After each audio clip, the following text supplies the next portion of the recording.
ఈరోజు చాలామంది అడుగుతూ ఉంటారు వై అమరావతి అలోనని. విభజన జరిగింది. విభజన జరిగినాక అప్పట్లో 13 జిల్లాలు.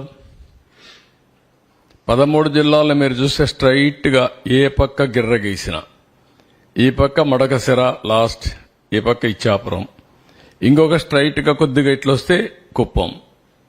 550, 590, ఇక్కడ 594 కిలోమీటర్లు. ఎటు చూసినా సమదూరం ఉండే ఏకైక ప్రాంతం అమరావతి.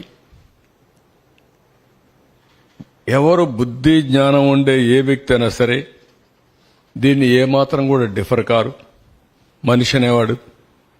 అదే మరిగా ఆ పక్క 12 పార్లమెంట్లు, ఈ పక్క 12 పార్లమెంట్లు, 13వ పార్లమెంట్ ఇక్కడ వస్తుంది. దేనికంటే సైంటిఫిక్ బేసిస్ మీకు ఏం కావాలి అమరావతి నిర్ణయించడానికి?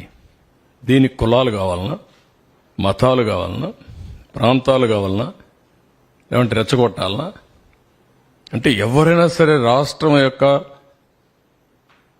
భవిష్యత్తును ఆకాంక్షించే ఎలాంటి వ్యక్తి అయినా సరే, అతను కరుడుగట్టిన ఉగ్రవాది అయినా సరే దీనికి ఒప్పుకొని తీరాలి. ఈ నియమనాలతో నాకు అర్థం కావడం లేదు.